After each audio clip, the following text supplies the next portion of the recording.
We're back. And Josh is back. Yay! I know you missed me, man. I did. I missed you. One guest was like, "Yeah, I can't do it," and I'm like, "Yeah, let's heck a vacation then." I had someone lined up and everything, but no. It didn't work I'm out. glad to be back, and I'm glad to have Mr. Derek Smith with us, who is one of my teammates over there in Budapest. Yeah. Welcome, Derek. That's right. Thank you. Glad to be here. Derek, I asked you to come on because I had a lot of fun talking with you. I always find your opinions on things interesting, and also you're like somehow you managed to meet every single famous arm wrestler over there and get a picture with them. Yeah. I was like, when did we have the time to do this, man? It's like you get pictures with everybody. I thought I was like keeping tabs on you pretty well, but obviously not. Yeah, I know. I did, especially all the beautiful ladies I got pictures with. I lucked out, man. I lucked out. I just find them all in the lobby, and then I'm really big, so they look at me, and then we make eye contact, and then I know I got them, and then it's time for a picture. Right, yep. That's all that happens. Well, it works. Dude, I had a lot of fun. I don't know about you, but one of the things that was interesting to me is that you and Paul Fisher were I think the two biggest guys on stage, period, at that tournament. Yeah, the Bash Brothers, man. That's what I said from Mighty Ducks, bro. That's what we were doing. No, I was hyped on that. The Swedish dude is pretty big. I think he's like as tall as me, maybe. And then Vitaly Leletin is actually, I think he's taller than me. And that picture I got with him, he's like 6'9", yes, he might be a little bit taller than me. Damn. Yeah, and I thought he just would look tall because he's skinny, because skinny guys look tall. Sure. But no, he was really tall. So, whatever. What was your impression about this year versus Malaysia? And I thought you did really well. I think 9th place in that class was a major achievement. I know you wanted to do better and stuff, but compared to how you did in Malaysia, do you think that you're coming along and that you're going to continue to move upwards? Yes, of course. No, I accomplished a lot of things. I set out a lot of small goals for myself for this tournament, especially, and I hit those goals, right? And so I just want to know I was there. I wanted to test myself and know, like, I can do this, right? Because Malaysia, I had some matches and I after pulled some people and it was kind of cool. And some people I beat, some people I didn't. But when I went to tournament, I pulled Kazakhstan, for instance, or Turkey. I pulled Turkey, and the dude just brick walled me and stared at me like I was a small child. And I tried, and we were loading up before the go, and I tried outside, inside, side press, I tried everything, and he was just staring at me like laughing, like, is that all you have? And I was like, oh my god. So in Malaysia, that kind of gave me the idea, like, okay, some people I can beat, but there's other people I'm not even in the realm of messing with, right? And so a goal for mine this time was I just wanted to convince myself and show myself that I'm there now. I'm there. I can make anybody hopefully give me try. Give me their main game. You just wanted if you're a hooker, you just wanted to feel that respect from someone, yeah, that they felt you. Mm-hmm. Yeah, exactly. So I was like, if you hook, then I want to make you hook me. I want you give me your A game. I want to see where you're best at. Hit me with your best shot, right? Mm-hmm. And so this time, especially left hand, I took everybody's hand. Every single person's hand I wanted to take, I took, and that's including Kazakhstan, Belarus, Bulgaria, all of them, right? And so at least part of my hand, one small aspect of it was strong enough. Now other parts failed, but it's cool. At least I know, okay, one small part of me is there. It's there a little bit, right? So I just got to work on some other stuff, make the whole thing come together, which I'm excited about. So now I can just stay natural. I don't have to take much steroids, and we're going to be good, right? Just keep working hard. A lot of the conversation over there was how pretty much every class had one or two people, a couple classes had three, but in general, one or two people that appeared to be, as you were mentioning in Malaysia, just like a light year in front of everybody else. Do you feel like you have the ability to catch the people like that in your class? I'm a big believer in one, styles make matchups, and also arm wrestling is just a game of negating strength and power and where to apply it the right way. So yeah, I feel like there's an answer for all problems, and I think that if you apply yourself, you can find it. Right. So, yeah, I think there's an answer for Gennady, and I feel like there's an answer for Dmitry Siliev and all those dudes. It's just, it's finding it, and it's exploiting whatever few weaknesses they do have. But I feel like, especially with the guidance of a lot of our amazing masters, I feel like I can accomplish anything. Right? Did you get to pull Gennady or Siliev, by the way? No, I did not. I did not get to. And it's amazing watching those guys arm wrestle. It is. So just like I was looking for an answer because I was having a little bit of trouble with shoulder rollers, like super heavyweight shoulder rollers. I was having issues with because they crowd the table. And I'm big. I have a long arm. I don't have a lot of room to play with. Right. So when you crowd the table like that, it's hard, right? So I felt like either I curl your whole body or I lose. Like, is that like the only answer here? Mm-hmm. And so, but then I watched Gennady handle other guys that beat me, and I was like, man, his answer was like something that I didn't even fathom. He's like I don't know. He makes it look so easy, and I was like, oh, that's such a great answer. Oh, I just have to learn how to use all rotation and just slam backwards, straight backwards. The guy that presses, and just because they basically when they go forward, they're giving you some, you know what I mean? Sure. And so you just take it, you just keep it coming. He just take it straight back into his chest and just slam them straight back. And I was like, oh, that's what you got to do. That's that easy. Okay. Yeah, and like a guy like that too. A guy like that. You watch him with the answer, like you said, oh, that's the answer, and like he makes it look like, oh, that's just easy. But then you get on the table, you're like, what the fuck? This is so hard. Yeah. So it's gonna be a lot of side pressure, a lot of rotator, all that stuff work. The next, maybe 2 years. Can we even go to Turkey? I don't know. Poland? I don't know. Yes. But yeah, can go to Turkey. Oh, we can. Sweet. But then so it'll be a lot of rotator work. I want to get a lot more work on my side pressure a lot. In general, in different angles, like with my chest, sliding my elbow over, with my shoulders, a lot of this. I need to have a lot more of that. So that's gonna be the goal. It's gonna hurt my shoulders, but whatever. Yeah, I agree with that goal. I mean, having the opportunity to sit there and watch the finals for the second year in a row, you just see that the game is inside for the vast majority of the really excellent pullers, regardless of their body type. Yep. And it's something that, I may wish that I can top roll everybody, but eventually if you see someone like Prudnik, who's a very similar body type to me, and he's inside every match, I mean, there's a lot of lessons to be learned there, and you have to be an idiot not to pay attention to it. Did you see the final righty between Gennady and Saleyev, and what did you think of it? So what do you think, pin or no pin, first of all?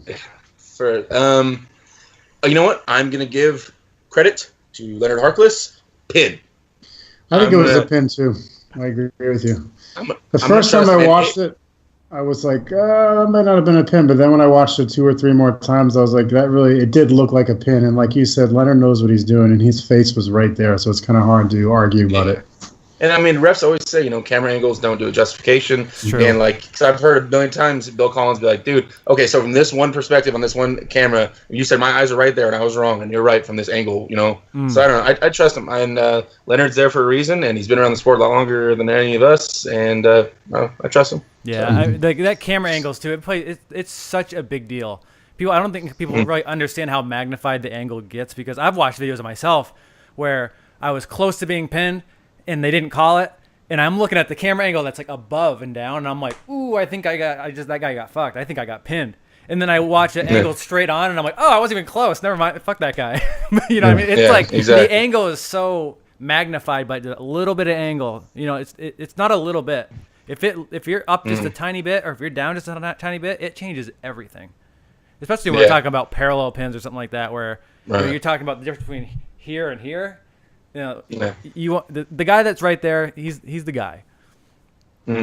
Especially that reminds me when when John pinned Michael Todd at the UAL 8, when they were in the hook, that one time when Michael almost killed 3 people after he lost. That one was like a little surge, and from one angle it looks like but I was standing in the crowd, and I remember, and I was like, oh, he got pinned, and no one else believed. I was like, oh shit.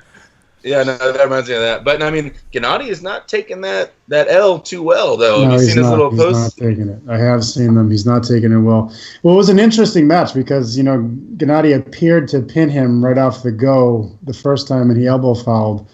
And then, Saleyev did the same thing to him. They both basically flash pinned the other person, and Saleyev did not foul, and Gennady did. So you can see how he would be kind of upset because he... in the first go at the match, he had total control. So something changed, and he didn't, like you were just talking about adjustments. Saleyev figured something out. He's a very smart puller. Yeah, he's very balanced. Which you can tell by he is balanced, and he's intelligent. And so he obviously figured something out, made some adjustment, and Gennady didn't adjust back. So right. No, I mean, and I feel good for Saleyev because I feel like he's been chasing those Georgians for a while and talking about nipping at their heels, and I was really happy for him to take So good for him. Yeah, The he's been chasing that very, very top.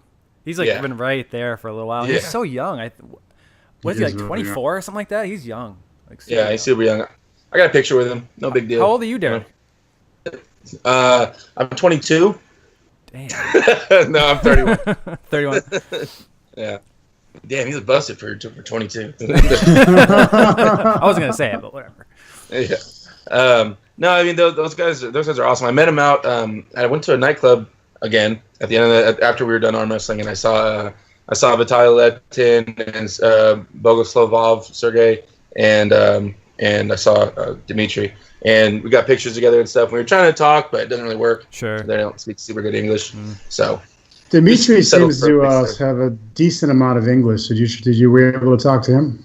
When I pulled up out of the cab, he was getting in the cab, so I ran over and grabbed a picture real quick. But he said something about adding on Instagram. I said, cool. So I messaged him before, like a year ago. I said, hey, man, like I used my Google Translator, so I sent it in Russian. And I was like, hey, man, like I would love to learn like how something about training. I asked him how he trained something. And he goes, yeah, dude, no problem. I'll teach you how I train. $300. It's like, okay, well, I'll pass on that. Man. So, well, because in the end, somehow it started in America. So in the end, I can find the information he got via 8 other people because it started over here, right? So he's got to ask the right questions. Well, I mean, that leads to an interesting theory, right? That like, what is the secret to the sport, right? Like, what are these top secrets that these people are doing? Like, do you really think there is anything that's this? I mean, barring hard work and like barring hard work and dedication to specifics. I do think there are secrets, but I think that the primary thing is what you just said. You can tell people, just assume that there is 1 or 2 magic formulas. That doesn't mean that giving it to you is going to make any difference in your life or your skills, because in order to make it happen, I mean, you talk about Todd Hutchings. If you were to get his training program and take it home, probably 99 arm wrestles out of 100 would stop doing it after a few weeks because they'd be like, this is too fucking hard. I don't have the time for this bullshit. Right. So true. You could be given the secrets and it doesn't make any difference. So, but I do think, I mean, I had a lot, I don't know if you were there for some of it, Derek, but I had several long conversations with Bob Brown about, Brzenk and his training and what his philosophy is on arm wrestling and how to get better and that kind of stuff. And I found it to be riveting and accurate. But again, it comes down to your willingness to sacrifice your body in the way that you must in order to achieve the level of success that you can according to your genetics. So, I mean, I think the secrets help, but at the end of the day, what you said is more important, and that's, do you have what it takes to, put in the times and hours and work your ass off? Yeah. That's all. It really boils down to it. In the end, it all boils down to like whatever your route is. It all has to start with a ridiculous amount of dedication and a willingness to sacrifice a lot. Sure. I mean, that's it. If you're willing to do that, you'll find a way. Mm-hmm. You could have no coach. You could be in the garage just pulling on garage door springs by yourself in a corner, and you'll find a way. You know what I mean? I feel that way. Like. Mm-hmm. I feel like certain things just overcome. You get a good hand, you can just have an insane amount of side pressure, and you'll be successful. Yeah, I think, and I think dedication too comes in 2 forms. One is actually just fucking doing the work, right? Because there's a lot of people that want to do the work and they know how to do the work, but they just, I think I'll do it tomorrow, that kind of thing, right? Exactly. It happens for a year straight, and it's over with. But also dedication is really just doing the right things, right? Not in doing specific right things, and the right things after a while is doing what you suck at. Hard, and it's not easy because nobody wants to do the things that they're bad at because it doesn't make them feel good. You want to do things you're strong at because you want to feel strong. But I mean, like you said, side pressure and rotator cuff, it's gonna suck. Like obviously, maybe your body type with long arms and all these things probably isn't exactly the most fun thing to do rotator cuff exercises with, but it's necessary. I just know that like you gotta have answers because I'm gonna keep coming across complicated problems. Now, not maybe as complicated as lighter weight classes. I feel like big guys get a good solid move and they kind of run with it. But I mean, if I want to be the best, and I plan on being the best one day, then I need to have answers for all problems, and those answers need to be at a high level, at a very high level. So I can hook good for like local and stuff, and I can be. I feel my hooks at a good point here, but not out there, you know. And so I know I need to be able to. If worst comes to worst, all right, I'm not top rolling anymore. Let's do this. Bam, and then they respect, you know, the shit out of that hook. I gotta get that. So do you think because of your size, like you said, you know, like big guys kind of they have one move, or they have like a one good solid move, and it's kind of hard to have the versatility at that size. Do you feel like the answers that you're gonna have to come up with are gonna have to be really unique answers? Yeah, I mean, I have some unique attributes, right? I got a pretty long arm and a pretty big hand, or good size hand, and I'll try to exploit those obviously the best I can, and I have to learn how to use my tools the best to my ability, right? Which is why I seek out advice from tall arm wrestlers like Devin, Matt Mask, Eric Wolfell, those guys, and I try to get a hold of them. But like, I mean, you see a lot of basic arm wrestling on super heavyweights at all levels, I feel like, but at the highest level, you see Gennady, he can do a lot. Right. Yeah. And yeah. So those guys, don't get me wrong, those guys are amazing at their craft. But just generally compared to lightweight classes, I feel like super heavyweights are pretty simple. They're just really strong at one thing for the most part. Right. There's a few exceptions, but for the most part, yeah. And then so if you become versatile at a high level and you can pull off the different moves, man, you're the shit. You know. Yeah. And the thing about unique body styles, and you come up with unique styles in general, is that you sometimes give people a harder time than your strength dictates, because like, well, I've never trained against this. What's the answer for this guy? I've never pulled against a style like that. You know, those things happen a lot. And it kind of brings back to like, if you're in the garage by yourself training hard enough, you know, can you make this thing happen? Well, there's a lot of people that make, you know, results. Their results are a lot better than their body dictates it to be. Now, why is that? Maybe because they're fearless, maybe because, or whatever. Maybe their style is really good. Maybe they're just, you know, they're confident in what they're going to do. You know, because there's a lot of people, we all know them. There's guys who come and kill in training, and then they come to a tournament and they go 2-0, or they go, you know, and you're like, man, you should be like top 3 in nationals, man. Like, you're strong enough to do this, and then for some reason they just can't pull it off. So it's kind of the other way around too, where it's, you know, if you have this unique style and maybe you just bring a little bit of confidence with you, you can do a little bit more than your body's capable of sometimes. And that's what I think training's all about. I tell my guys all the time that we build muscle memory. It's what we do. Because I was happy with myself when I got to the point that I can go to a tournament and I don't need to stress about what I'm doing. I just need to get hyped up and go.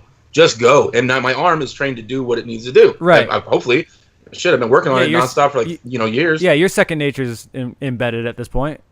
Yeah, and so like I remember when I really acknowledged that that was all I needed to do. Derek, stop thinking about it. Just go scream, slap yourself, do whatever you gotta do. Go up to the table, and your arm will do what it needs to do at a high level. Then that's like, you know, that's the goal, and that's what I keep trying to achieve and get that at a higher and higher level. Yeah, I think of the guys like John and the higher end arm wrestlers I really respect is that those changes when you see someone arm wrestle and you see the answer, right? Okay, so this guy does this move. The answer is for me to do this. I feel like the how fast you can make that decision and apply it effectively is a sign of how amazing you are, right? Absolutely. I feel like people like John and Devin can make that change in like 2 seconds. They'll feel it and like bam, and they have the perfect answer. To me, I'll watch a match and I'll be like, maybe like, you know, 20 seconds. I'll be like, oh, he should do this, right? But if I look back at myself, you know, a couple of years ago, I might need to watch the video 10 times and be like, oh, now I get it. Yeah. He should have put finger pressure on his fingers here. And so I have a lot of respect for guys that can adjust and make the proper adjustment on the fly. Yeah, and you know, a lot of those decisions and those adjustments come before they even say go. You know, and that just comes from training. You know that. You just spend enough time on the table, you can see angles before they happen. You can see somebody set up for something. You know, I'll take newer guys a lot in training, and I'll tell them what they're going to do before they do it. Right. And they're like, "What the? How did you?" And I'm like, "It's because you're newer than me. I've seen this before, dude. You're not good at not showing your hand. You know what I mean? Like I can read your deck, man. It's just the way it's going." And I think a lot of times they're making the adjustments without being consciously aware of it, and it comes, you know, from the hours. You know, Brzezinski in particular, because his number one method of training was table training. You know, doing it every day. You develop, you know, a level of sensitivity to adjustments in your opponent that you just instinctually readjust. And if you have the power to stop people's move, that's also a huge help. Right. Yes. I mean, if you see, like, you know, I'm trying to think of a good example. Well, all right, this is MMA, but I remember one of those matches that Ronda Rousey had where she beat somebody in 12 seconds, and she said, well, I don't even know what armbar I did, but It just worked out. Like, yeah, because she's been doing it since she was 5. Yeah, so some lady jumps at her and she just figures out how to get the arm and lock her up before they hit the ground. And Brzenk is the same kind of way. He might not necessarily be able to explain what he did, but you know he's going to do it every time because that's how good he is. I mean, if you put your hand on a hot stove, you didn't have to think about taking it off. Exactly. It hurts. So I have a question for both of you guys, and that is, so the disabled classes, we watched those. Those were awesome.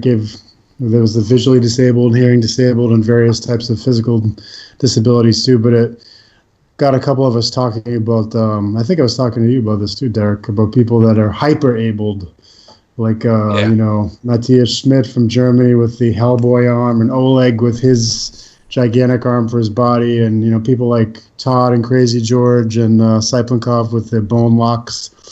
Mm-hmm. Do we need, or should we acknowledge the distinction that people who have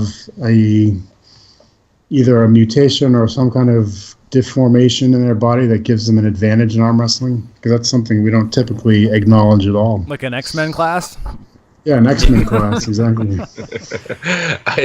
I just think it's something we don't really acknowledge it. But I mean, at the end of the day, Oleg Zok, for example, let's talk about him. His left arm is not normal. His arm is probably 3 times the size of what an arm would be normally on a person of his size. Unlike, that guy Schmidt from Germany who has the Hellboy kind of arm. His arm is extremely muscular and powerful. And it's, how is anybody supposed to be able to deal with that? Yeah. I feel like a lot of my perspective on this is going to be coming from a spectator perspective, right? Because I'm not at the point yet where I'm challenging those guys and they're beating me every tournament, because then my perspective might be a little bit different on the whole thing, right? But from the outside perspective, I think it's cool. It mixes up the classes, gives you something exciting to look for. It's like a random variable thrown in a tournament, and that's cool from a spectator perspective. You know what I mean? But if he was dominating me every tournament, I might be like, "This guy the fuck out of my class." Quoting. I've heard Devin say this type of stuff. Why he's always advocated the King's move and thinks this stuff is awesome, because it is. I mean, our sport, it's not basic, it's not simple, but yeah, it's something interesting. It's something different. And finding a way to beat it is awesome. Now, some people just be like, "Oh, fuck, I can never beat that." No, I'm definitely more of the mindset like, "Man, how are we gonna crack this dude open? Like, how are we gonna get this?" So, right. I think adds varieties of spice life. But sometimes it just seems like you really got to put some thought process into how to beat some of these problems that these guys can throw at you. And good on them, I guess. Because what would be the next thing you do? So what? You show up to a tournament and they measure your hand size, and then they're like, "Okay, for your body weight, your hand size, you have to be in this class." And then they're like, "Okay, now straighten your arm. Okay, your arm doesn't go a certain X amount of degrees straight." So you know what I mean? Like, I don't know. That's your arm's too long, cheater. Yeah, we classify per arm and muscles. I don't know. It's weird. Yeah, I think honestly, on that list that you just gave, Josh, I think Oleg is really the only one here that we're talking about in this X-Men league. And I mean, and not to say that Crazy George is not incredible and Michael Todd's not in that. Is it Matthias? Is that his name? He's not great too, but because they all are. But those guys have all been beat. Correct. I mean, I can give you, Crazy George gets beat by Anthony Del Antonio 50% of the time. Mm-hmm. Michael Todd, he just lost to Dennis. It was 4-2. Mm-hmm. So Dennis has lost too. Oleg's really the only one in here that's like at 165. Yeah. Unless he pulls a super like Andre Pushkar, those are the only guys that really can only pretty much supers. Is that it? Yeah. That's some people that beat Oleg. Yeah. Yeah. So I definitely see your point, but man, as far as its own league. Well, he's at some matches. Class. What are you going to do with him? I mean, Sasho last year did give him some hell. He didn't beat him, but he definitely slowed him down and made him work. You're going to find people his size that will give him everything he wants. I mean, you take someone like Rustam, get Rustam where he wants to go. He'll beat him. Yeah. He will. They just had a match. Did you see their little match they had? No. They had a match about a week ago or 2 weeks ago. Yeah, it's I just watched a video of it a couple days ago, and Oleg went through him like he wasn't there. Oh boy. Last time I saw was when Oleg beat Dmitry Trubin and Rustam. I remember those. And Rustam had the war of all wars with Trubin. So I was kind of thinking man, I'd like to see a fresh Rustam. The thing is with Oleg is getting older and stronger. His arm is getting more powerful and more dominant. That's the scary part. Trubin's becoming the Trubinator. Jesus, dude. It's like Trubin got stung by bees. lately. It's like he's yeah, bees. Yeah, bees. He definitely got stung by bees. something sharp anyway. That dude he's a robot now. He's a machine. Unbelievable. So yeah, it's You crazy. know who was even though it's my class, so obviously I have a prejudice towards it, but I had such fun time watching the seniors in the 90 kilograms. Left-handed was amazing because first of all, Sasho and Segre had a great match, which I think Segre got away with an elbow foul. But they had a super awesome match. There was they were deep in a hook and it was very even. This was left-handed. And this was left-handed. Yeah, I saw that. And did you think there was an elbow foul?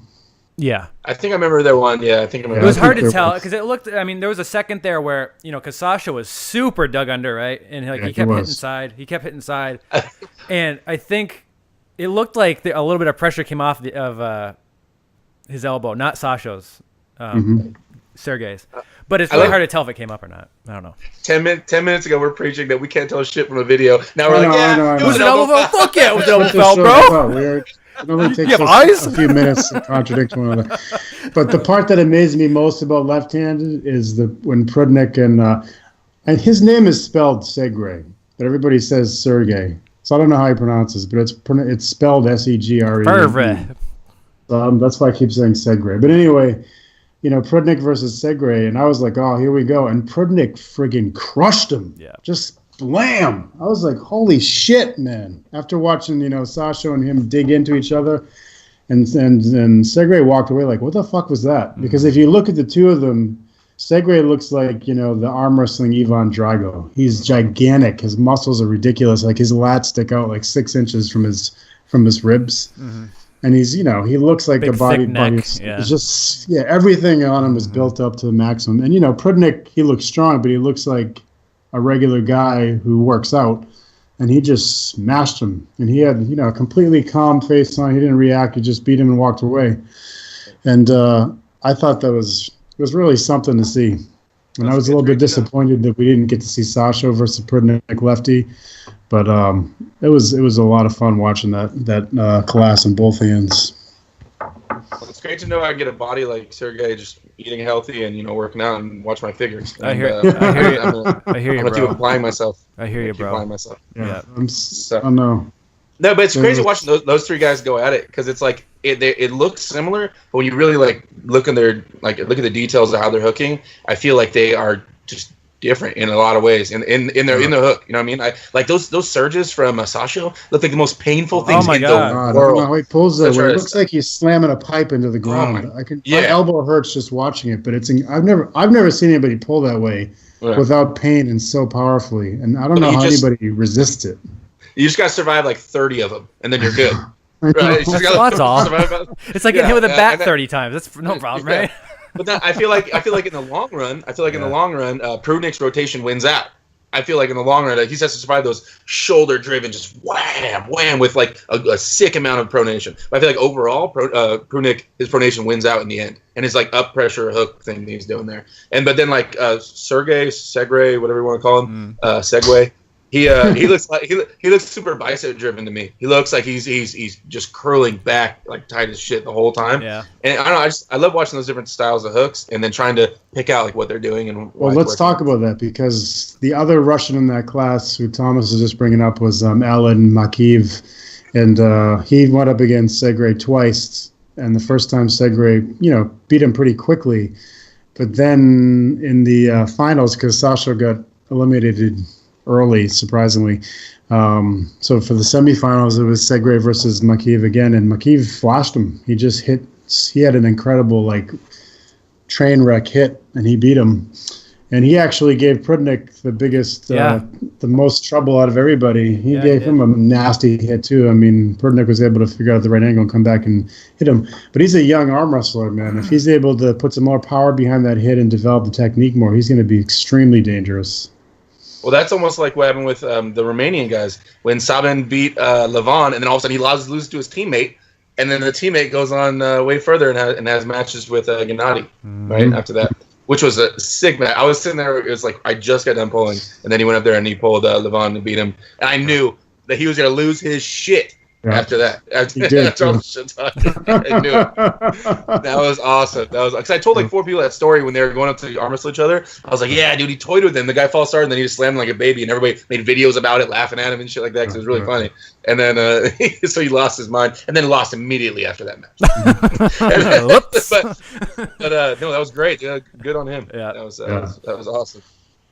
I think the biggest surprise for me was in the 85 kilograms, Zoloev finishing 5th. Yeah. And I'm going to mispronounce this guy's name, but the Turkish guy, Kochak or Kosak, I'm not sure how you pronounce it, but he destroyed everybody. No one even slowed him down the whole time. The only thing that slowed him down was when he either false started or elbow fouled. But he went through everybody like they weren't there. It was the most amazing thing I've seen.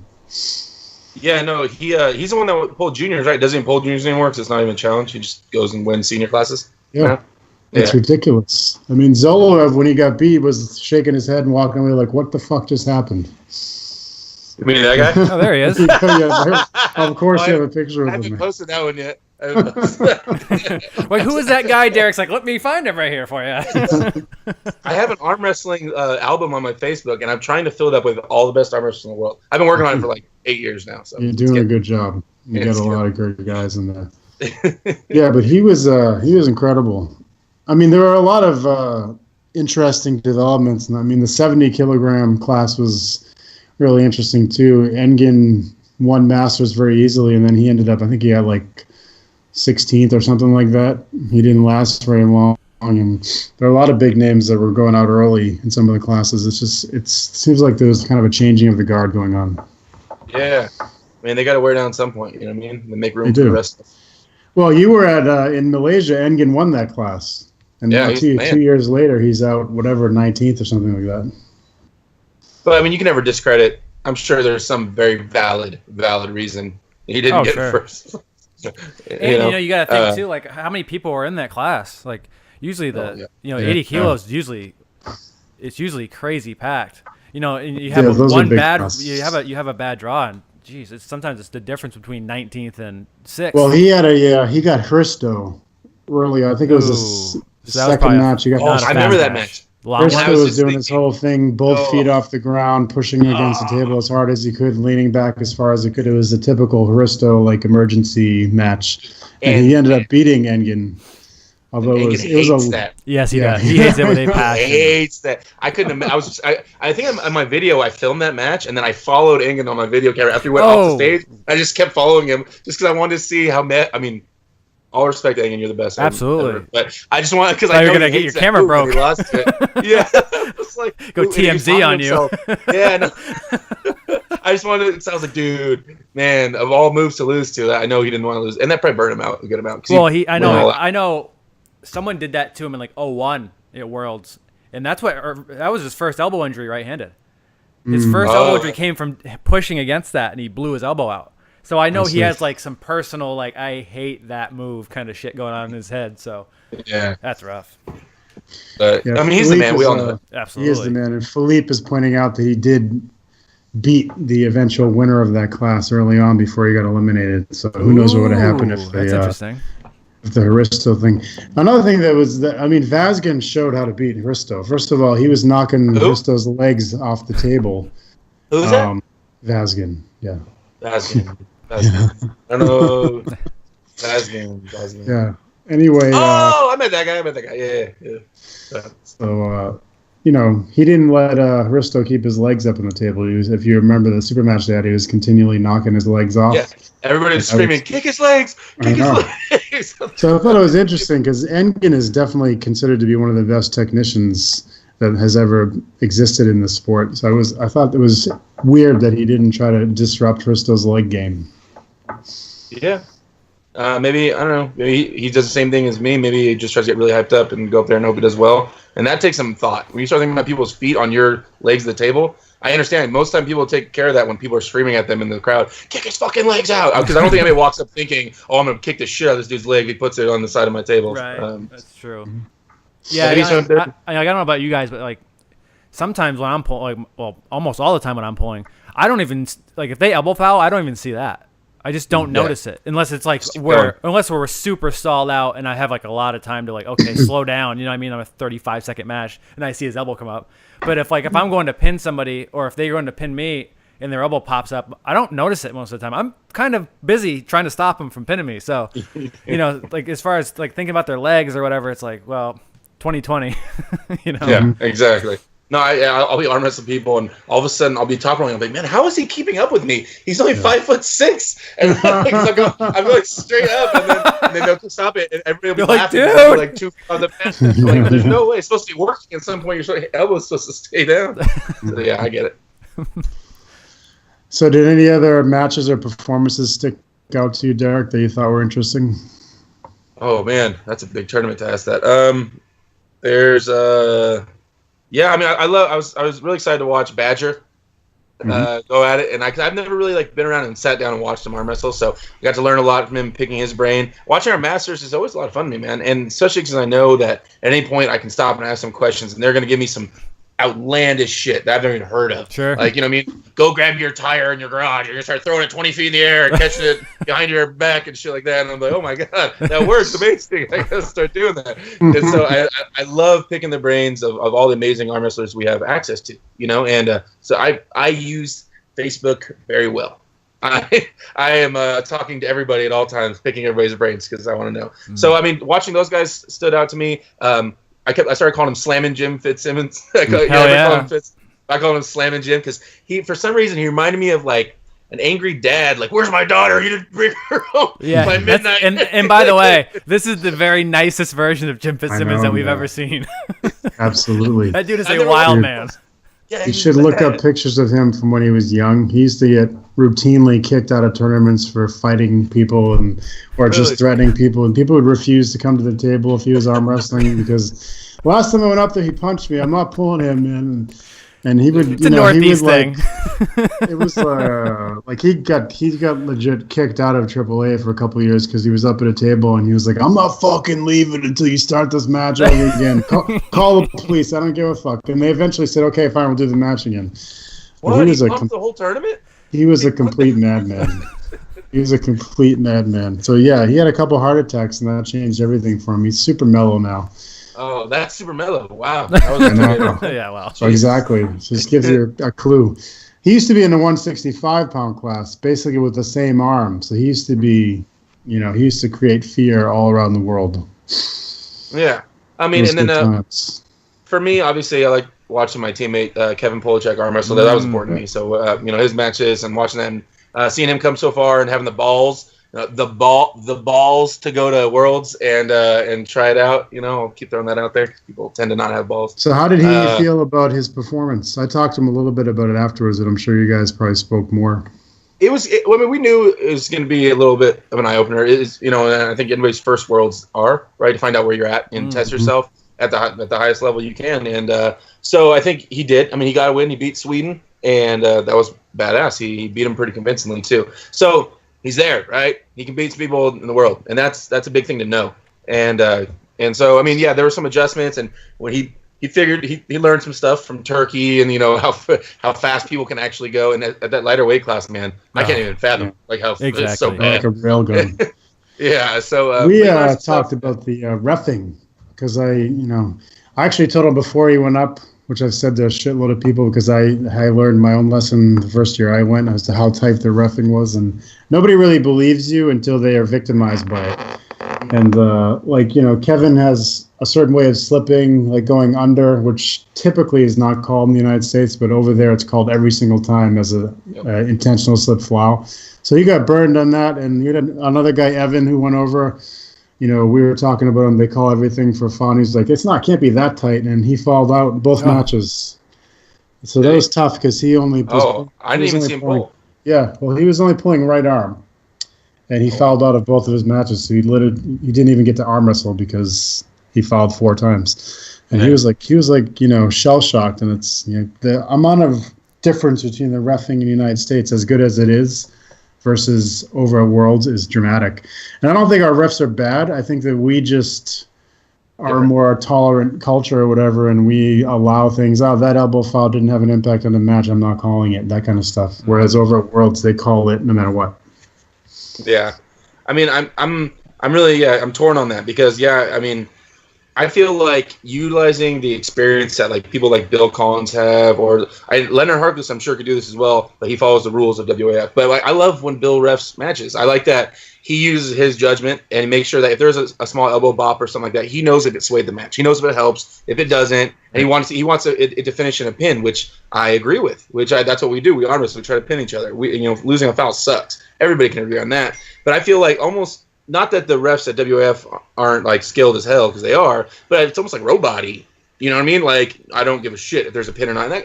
And while it's necessary, it doesn't. I don't know. I like more pins, right? I think everybody would like more pins. Yeah. And so it kind of sucks. I feel like they're not utilizing the fact that we have human referees and let them use their knowledge and their experience. And like eventually we can just have robots, just have cameras. Give them a green light for go and sit back with the cameras and just stop the match. I don't know. Like, why even have humans do it if we're not going to utilize what they can do?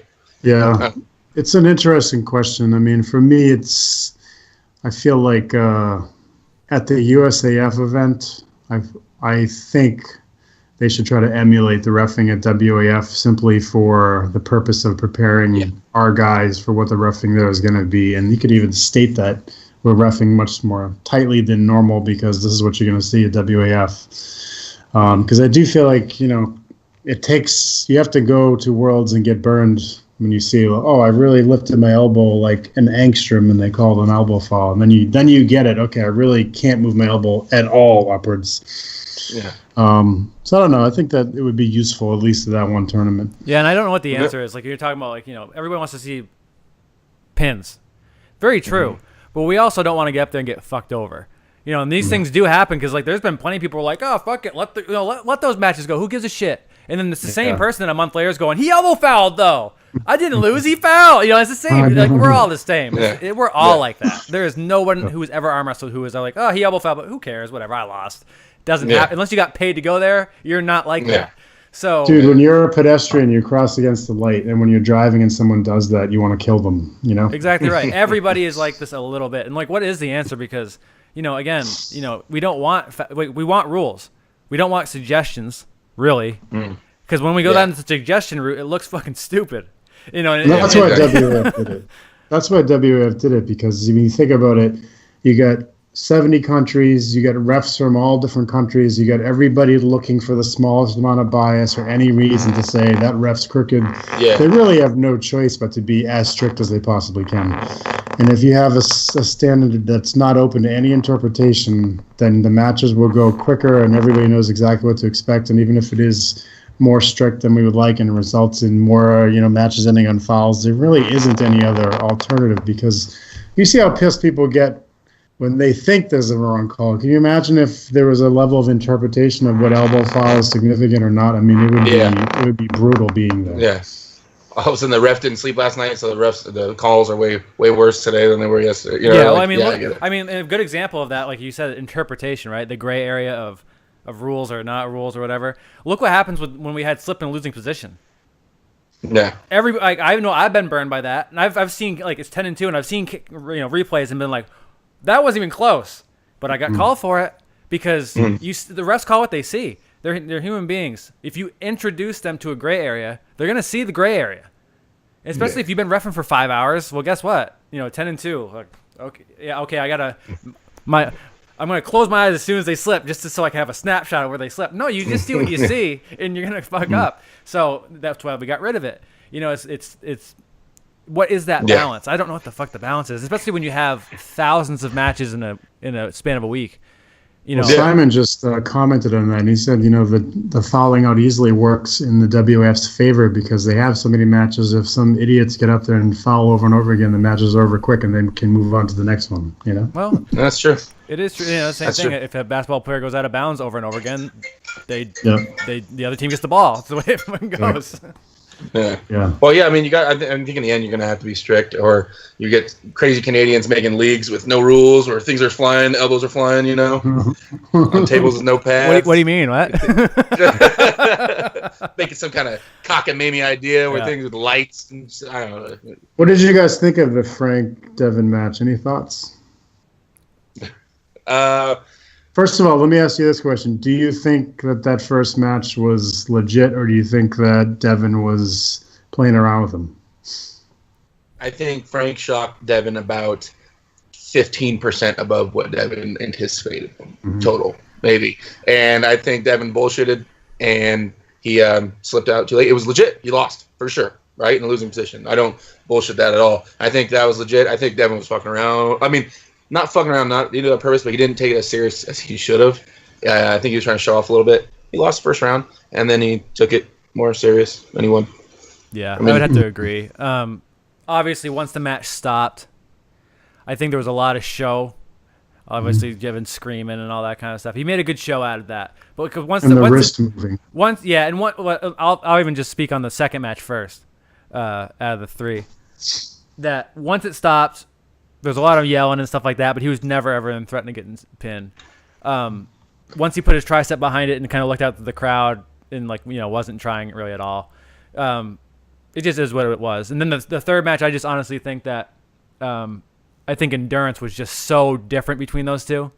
That's when the wrist curling and the playing outside the strap, in a really bad position. I think that's where all that came through. I think honestly, it's funny how much different two people can look after three matches when their endurance is that far off. Someone who's really strong, who blows up real quick. If you keep getting them back on the table, before you know it, you're just toying with them. And you're just like, this is the same person. It's just, I think he made a good show out of it. I do, like he said, it was a slip real low. I think he kind of bailed a little too late that first one. No. And, that's what happened. It looked like it was a good time. It looked like it was fun. I think they probably, accomplished what they wanted to accomplish with the crowd and everything. Fine. I mean, did your respect level? Yeah. Did your respect level for Frank go up or down? No, I mean, you put yourself in their shoes. I try to sometimes. So you come into a sport like this, a strength sport, and you have a following, right? Already, Scott Mendelson almost in the same sense, right? You come to a sport from something else, and you have a big following. You have people that speak for you everywhere. Oh, you'll fuck everybody up, right? And what? You're gonna be like, no, man, no, back off with all that. No, of course, you're gonna come in and you gotta kind of get put in a situation where you need to show your balls a little bit. You have to, right? And so, because you're just gonna get shoved in that spot. And so, all credit to Frank. He went for it. He didn't puss out. Credit. He looked strong. He did look strong as shit, right? I mean, it's Devin. That's a big goal. Yeah. But I mean, no, a lot of credit to Frank. Because I try to put myself in his shoes, and that's rough, man. I'd want to pull Devin in a super match. Not that I'd win, but I'd love to pull Devin in a super match. So there's that aspect. But you also, if you back down, it speaks volumes towards his fan base, which I know he cares about it. I mean, I hope he does. He built it. So, no, I mean, yeah, good for him. And I'd love to pull that dude sometime. I'd love to pull some big giant guy. I love pulling those guys. Yeah, my respect. I didn't really know much about you. You told me, hey, let's interview Frank, Josh, and I said, well, I'll take a look at some of his stuff. And because I really didn't have any clue who this guy was whatsoever. I knew he was pulling Devin, but I really didn't pay much attention to it. And then we talked to him. My respect level went pretty high for him, just because I understood where he was coming from. Again, like he says, your fans sometimes speak for you, and his whole intention was, one, to raise as much money for these kids as he could, and then two was just to have Devin look at him across the table and respect him. Those are pretty good goals, I think. Yeah. And the whole fan speaking for you thing, it's like, I don't give a shit about the Grateful Dead, but I can't stand the Grateful Dead because they're fans. You know what I mean? It's that kind of thing where it's like sometimes the subject itself, it's fine, I don't really care. But your fans can't stand you. And, I didn't really have much of a thought on Frank before I came in, just because I didn't know who he was. But after talking to him and stuff, I think legitimately it wasn't a kind of fake when he was talking about, I just wanted the guy to look across me and feel me. That wasn't put on. So I had a lot of respect for him going in anyway, honestly. Well, I just flew across the world to get the same thing. So you're on my show, bro. Yeah. I was impressed by him. I thought the first match was pretty cool. I think he surprised Devin, and I actually liked the call. And so I thought that was interesting. And I did feel like Devin, for a few seconds in match 2, was like, oh, shit, this guy's really strong. And he was able to get into a position where he felt comfortable. But just watching his facial expression, it looked like for a few seconds he was worried about what was going to happen if that guy maintained that amount of pressure. So I was impressed. And I think Frank probably does, in fact, have a future as he gets better and better at arm wrestling. If he sticks with it, he's probably going to be a really tough out for most people. Yeah, and I'll be totally honest about the way things go in these sports in general. Is that I have a lot of respect for Frank just for showing up, because we know a lot of these. We've all been through where we're setting up super matches or being set up for one. How often do they go through? I mean, I know I've had a lot more matches canceled on me than I've ever been to. So I mean, the fact that the guy set this up, talked the way he talked, made this big hoopla about this thing, and showed up to try. I think that says a lot too. I agree. Yeah, and it's to your point, Derek. When you have a huge following, and you come into a new sport like arm wrestling, especially when you've seen what's happened to other famous strength athletes who have tried it, you have a lot to lose, because if you have a following that's kind of built on your strength and invincibility, and you come into a sport where you can be humbled extremely quickly, it does take a really strong ego to do it. And so I always respect people for trying things like that. No, definitely. Yeah, it's like the Connor, and Floyd thing, right? Yeah. Where honestly, I think it's a win-win when a situation like that happens, because one, everybody was talking about boxing falling off, right? And then everybody's, how popular Connor and MMA is right now. Connor did it, in the eyes of the public, Connor did a great job. Right? We're in 10 rounds. It was an entertaining fight. People, were all fired up for it. And it wasn't like one round. It wasn't a shitty call. It was a 10-round fight. And then also, I think people are really like into boxing again now too, because they watched it. They watched one of their favorite people in it, and they went, "Oh shit, this is actually cool. I forgot how cool boxing was." So in that kind of regard too, like Frank's fans might come through and say, arm wrestling is way cooler than I thought it was, because holy shit, did you see how strong that skinny guy is compared to Frank? You know what I mean? And arm wrestlers are like, yeah, we're legit. Yeah, we are. You know what I mean? Hey, we've been over here. Exactly, though. It's like, because we all know, like, oh, you don't look like an arm wrestler. Yeah, well, I feel like one. Trust me, that kind of thing. Yeah. It's a Roadhouse thing. I thought you'd be bigger. So, all right. So we got a bunch of flyers over at Worlds for the upcoming arm fight, and they did officially announce Chafee versus Trubin. So I find that match to be interesting. I mean, we've seen Chafee run into trouble before with people that are diverse arm wrestlers that are also have good endurance. So I'm curious to hear your thoughts from you guys. What you think is going to happen in that match? Depends to me. It depends on which Chafee shows up. Are we talking Dennis Chafee, or are we talking about WAL finals Chafee? So I think there's a difference, in my opinion. And I have an insane amount of respect for Dave. He's the man. I just I don't know. I mean, if it's going to be as big as we've seen and big and strong as we've seen him, then I think he has a shot. I mean, if he's going to get a hold of Trubin's wrist and just slam that shit sideways and Trubin has no chance, then awesome. It just kind of depends on Dave, really. I mean, we see the Trubinator, and we see how that's coming along. So I can only assume there's a lot of power coming behind that. And Trubin, yeah, he can go inside or he can go outside a little bit. So he has some tools to work with. But it really, in my opinion, it depends on which Chafee we see roll through. But it's always, I mean, Chafee's I've never seen him just get worked, so that won't happen. Only that one time when he was injured, after WAL finals, I think it was, the second year when he pulled Pushkar at the end of A1 when his wrist. Yeah, but his wrist was not normal, so he got flashed, but I think that was more based on injury than anything else.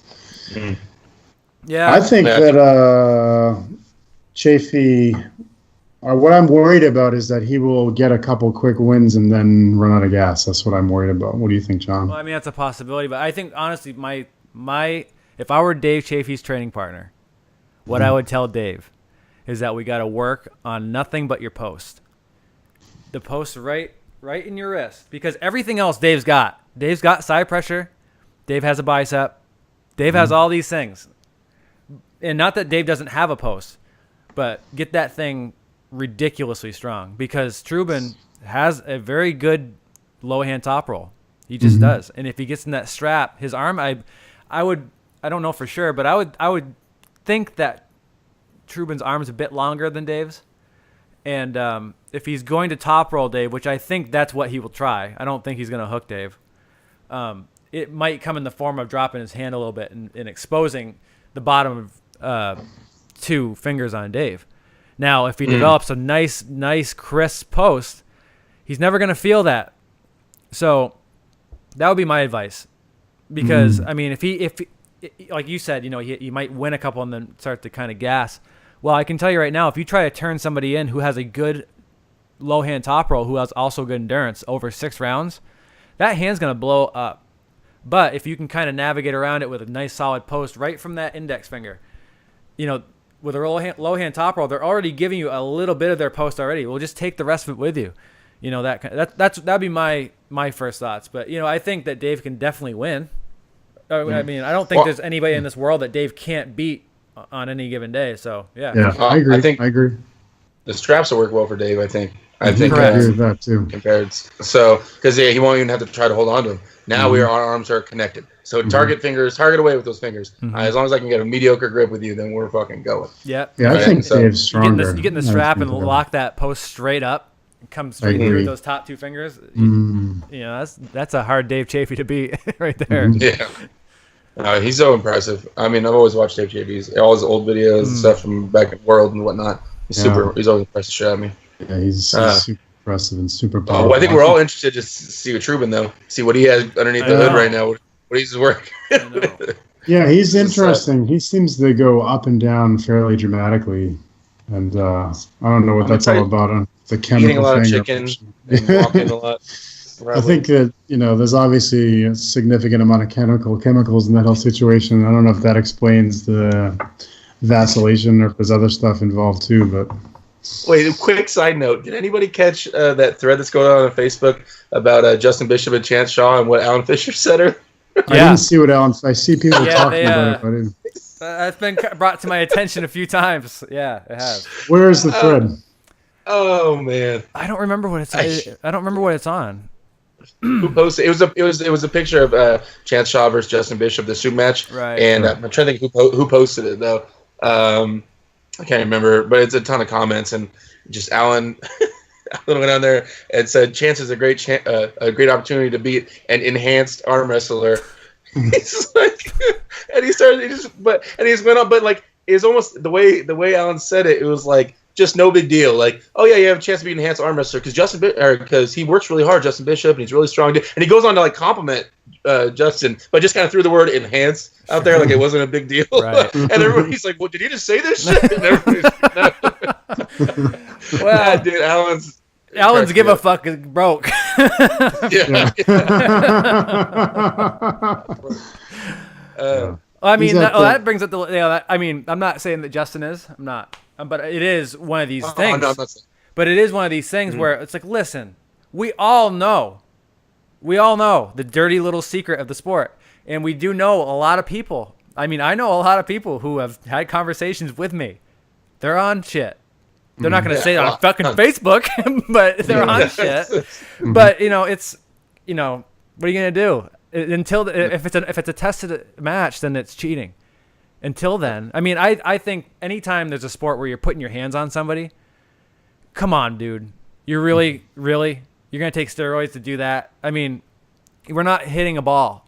There's a chance that we could damage each other pretty badly here, and you're going to come in enhanced.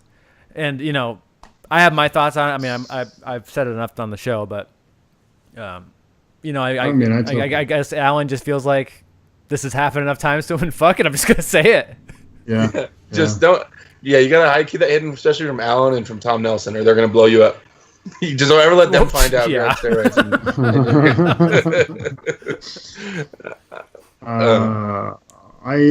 It's a subject that gets brought up on this show and everywhere over and over and over again, and people are in their camps, and it's just like, I feel like test everybody, test them in and out of tournaments, test them every year. Get USADA up in here. They're working on a plan at Worlds that once you've won or podiumed in the senior classes, that they will require you to have out-of-competition testing. And there's some controversy about it because, some people are like, oh, good, then we'll get to test these 4 guys that I've been wanting to test for the last. And, some people are uncomfortable with that. It's like it's not supposed to be something to be used to target specific people, but to try to keep the playing field even across the board. It does seem like WAF is not quite on the level of other professional sports in terms of maintaining some kind of equanimity across all the testing.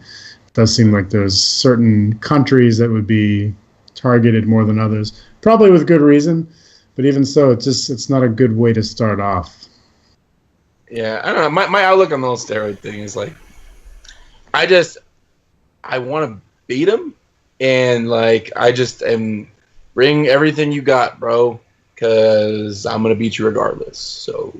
I mean, that is, I mean, let's be honest. That's the attitude to have, because we're not gonna, in my opinion, testing whatever. We're not gonna stop it. Are we gonna stop it at some? Yeah, we'll stop at some, but we're not gonna stop at 100%. And listen, let's be super honest about why people take steroids, because they don't think they can win without them. Now, are they going and competing with other people who take them who also don't think they can win without them? Maybe. Do they think they can't win without them because they're, reasonable? And they're like, well, fuck this guy. I can't beat this guy without taking him because he's on twice as much as I would ever take. Maybe it is reasonable, but either way, it's obviously some kind of lack of confidence in your ability to bring whatever you're bringing to the table. Because if you didn't, you wouldn't take them. And I can't stand it when people who I know for a fucking fact are on them because they've told me so say, steroids don't make a big difference. Then why the fuck are you taking them, dude? Because they make a big difference. I mean... but at the you can drive yourself fucking crazy thinking about all that shit. So really, the best attitude is, well, just take them and try to win. Go ahead. No.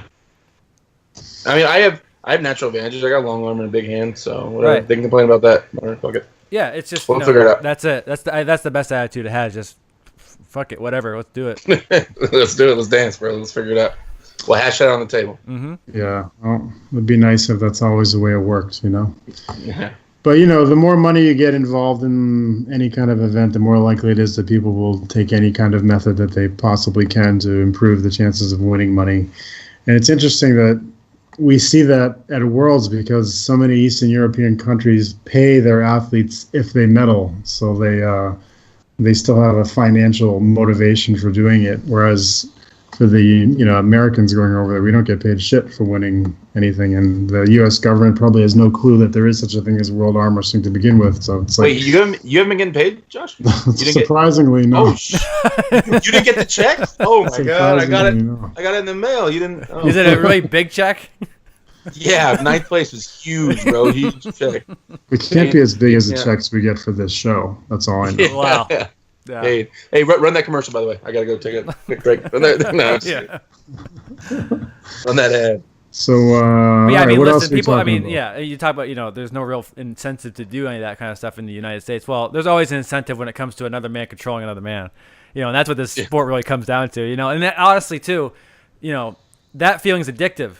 And so is the feeling of being strong. And like the idea of like, well, if I stop doing this, I'm going to be 20% weaker. Most guys can't handle that.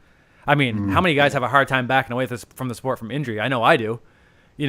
I can go down 10% from an injury, and I don't want to stop. I have to. It's not hard to go up against somebody else. It's damn hard to go up against me. Myself. So, I mean, it's just it is what it is. What are you gonna do about it? Right. We're not rich. We can't have great testing all the time for all these guys. It's just the way it is. Maybe hopefully someday USADA comes through and it's a legitimate sport enough to do it. But until then, yeah, you guys know if I get on, man, I won't fit through doorways. I barely fit through them now. So I'll just duck through. I'll look like Super Shredder. I want to make all of a sudden Derek just has big veins through his like temples. Yeah, I can't wait. I'll be huge. It'll be so cool. Yeah, people talk about that if you are over 30 and you put on more than 5 pounds of muscle in a year, that you're using something, which I think is a bit of an exaggeration. But I think that, there's a lot of obvious signs when people change dramatically in a short period of time. Well, I think anybody who's, a natural athlete understands when it comes to building muscle. I don't know about after 30. I'm 31, but I don't know about, I don't know. But I think any natural athlete understands how long muscle takes. And I'm not talking about just weight, because you can get a little chunky and be stronger. Because if you gain, 1 pound of muscle and 5 pounds of fat, you're going to get a little bit stronger. It's just the way it goes. And if you keep going with that, you can get pretty freaking heavy and still get pretty strong.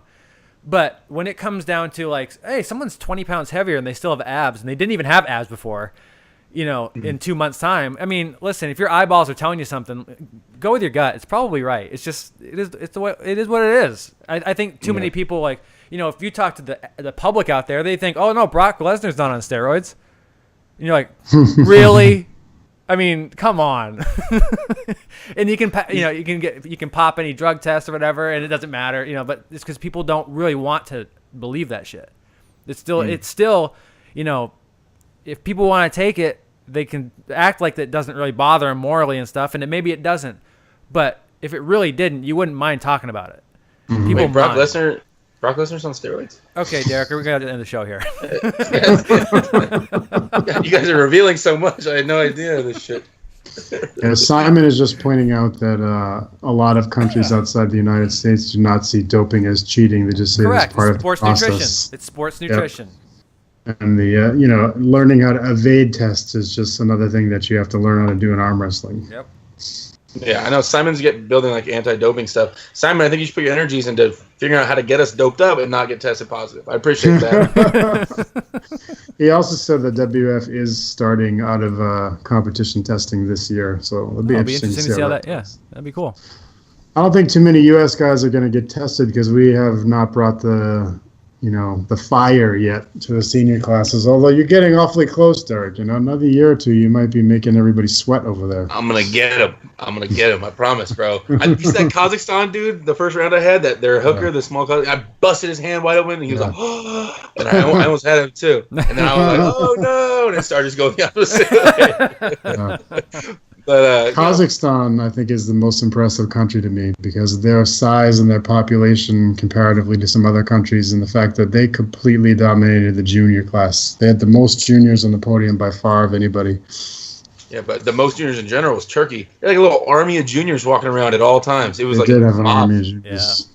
Turkey had the most juniors, but Kazakhstan had the best juniors. Ooh. Cool. They did. It's just the way it is. And did you notice they had basically two techniques? There was the sink in deep hook, and then there was the guys who post maximum post with their knees as far under the table as they can get. And then at go they're like, wham! It was just fun watching it, man. Like Zaire does that. I was surprised at how poorly Zaire did actually. In the in the 70 kilo class. Because he just won Arnold's, but he didn't do so hot. So you never know what's going to happen. Yeah, in this world. This world's went quick, man. It felt quick. Like the days, I don't know. Part of it seemed like it dragged on, but when I was arm wrestling, man, it seemed like we were running through classes. But I wish I could watch all the matches. I really do. There were so many matches I wanted to see, but I had to sit on the side of the podium or the side of the stage over there.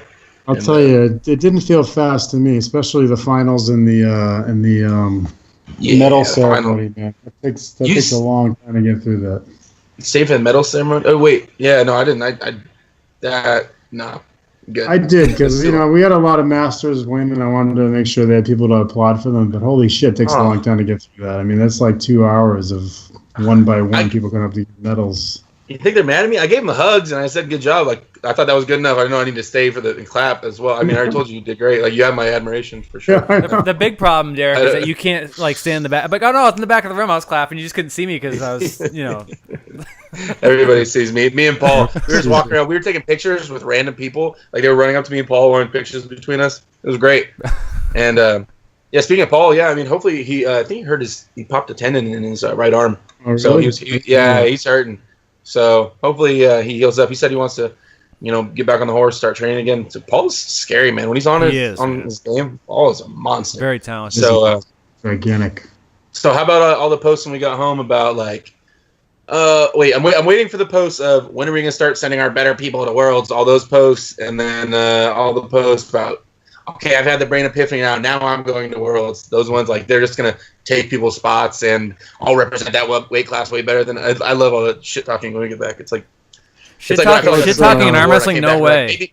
Baby killer. There's a lot of people I know, yeah. There's a lot of people that are very successful here who would get clowned at Worlds just because their style is not going to fit in with the strict reffing and the way it's done at WAF. There's a lot of people that rely on certain things that they will never ever get over there. And True.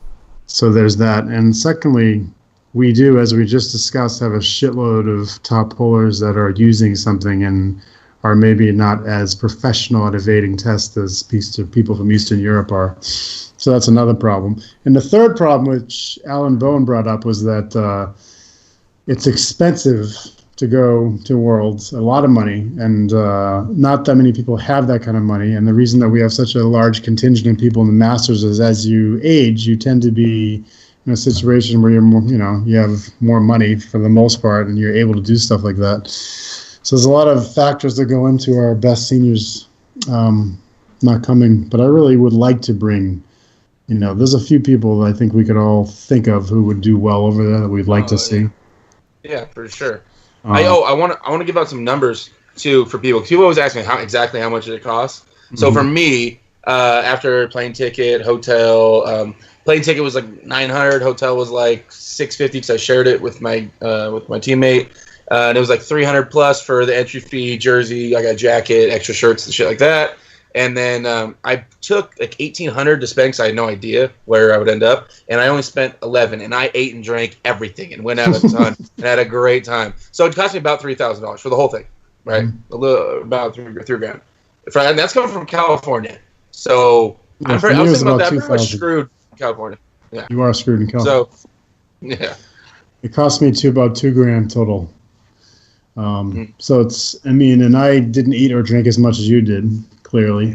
And my plane flight was cheaper because I'm coming from the East Coast, so that was also a benefit. Mm-hmm. So, it costs a lot, but it's fucking worth it, though, man. It's worth it. There's nothing like Worlds, and everybody should go. It's like I said last year, you should just fucking go to USAF, try to qualify, and if you do, you should go. And even if it is Turkey and you're afraid of getting blown up, you should go anyway. Yeah, I want to go at some point for sure. But dear super heavyweights, to all the senior super heavyweights in the United States who are on the verge of going and think that they could qualify and go, I'm fine with you not going. Please allow me to keep getting this experience and keep becoming a better arm wrestler via Worlds. So I'll keep using this to get myself stronger while you guys talk about how great you are and shit. So that's fine. It's whatever. I'll just do my thing. I'll get better and better. We should just, you can put up a lot of posts about Erdogan, their president, because he's a complete madman. I'm sorry to people from Turkey listening to this, but he's a madman. And you can post stuff about that, him saying he's going to behead all of his opponents and stuff like that. That could probably dissuade some of them from going. Wait, what? Are they going to do that to us now that you just said that in the podcast? Well, it's funny because people were talking about, I'm not sure if I'm going to go to, I'm going to be wearing my USA shirt around Turkey and stuff like that. But I think that's all ridiculous. I mean, every country in the world, even ones that are supposedly scary for Americans, it all depends on where you go. And we're going to be in a resort town. I don't really have any concerns about it. I mean, we live in the United States, which statistically is one of the more violent countries. It's not like we walk up and down the streets worried about what's going to happen. It's just like, can always come up with a reason why not to go somewhere. Yeah, that's true. I think Turkey is, for a long time, is one of the countries that everybody wanted to go to, and they're having a little period of strife, but it's not a big deal, and everybody should just go. Yep. That's what I think. I'm a fan of going. And plus, we talk about people that we think will do well at Worlds. I mean, we're not talking about experience and how much that plays a factor.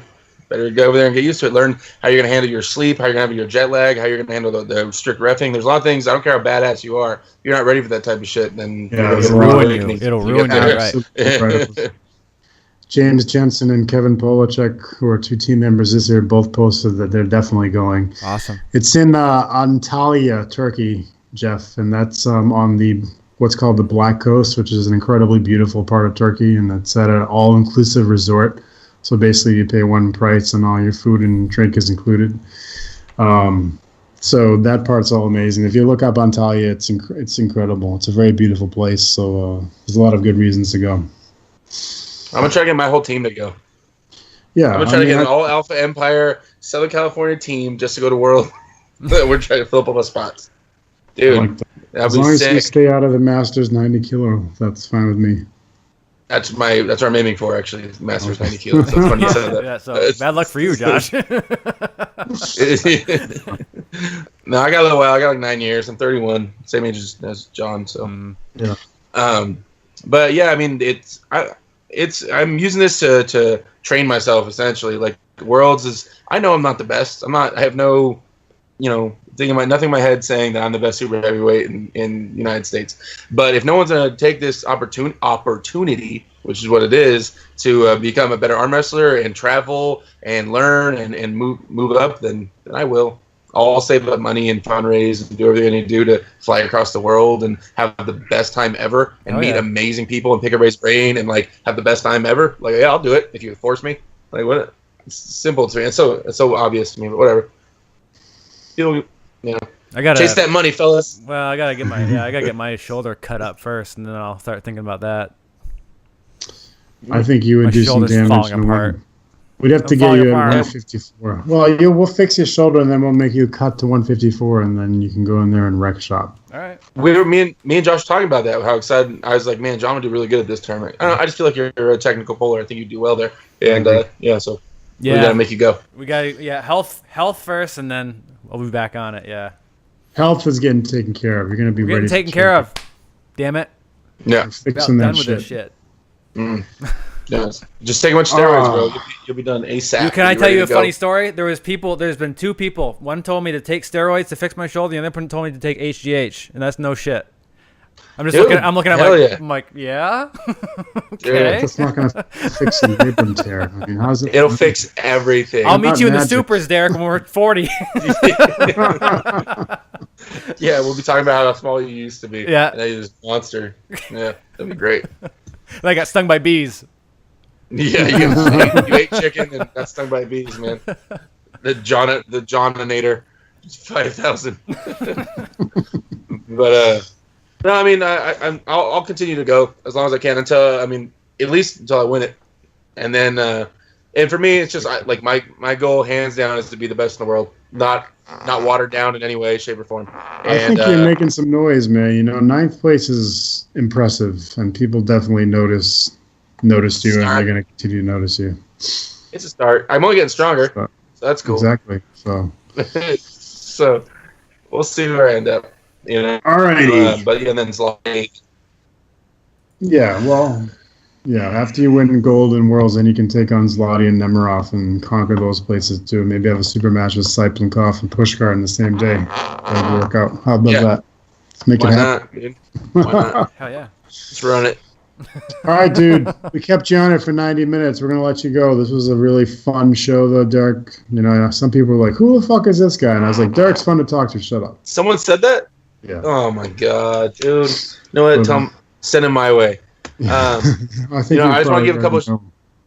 I want to give a couple shout outs to my team. Who should be asleep.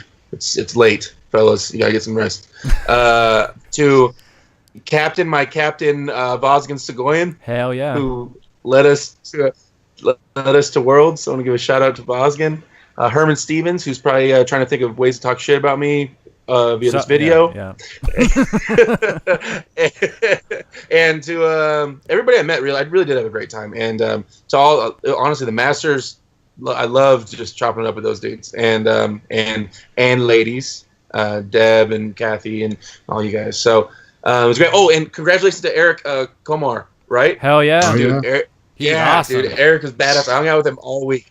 Eric's the man. So I'm excited. I might be flying out to Philly at some point. Yeah, I want to go hang out with Eric. And dude, he was second place at his first Worlds ever. And he's a beast too. He has huge hands, long arms. He had a huge class too. He had to fight for that. Yeah. So pretty soon, Disabled is going to be American dominated as well. That's right.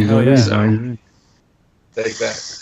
But just shout out to everybody. I appreciate you guys having me on the show. Absolutely, man. Always wanted to. I wasn't going to ask. I was waiting for you guys to invite me. And it happened. Yeah, it was definitely a lot of fun talking to you, Derek. All right, brother. Have a good night, my friend. All right. You too. See you later. And there we go. End of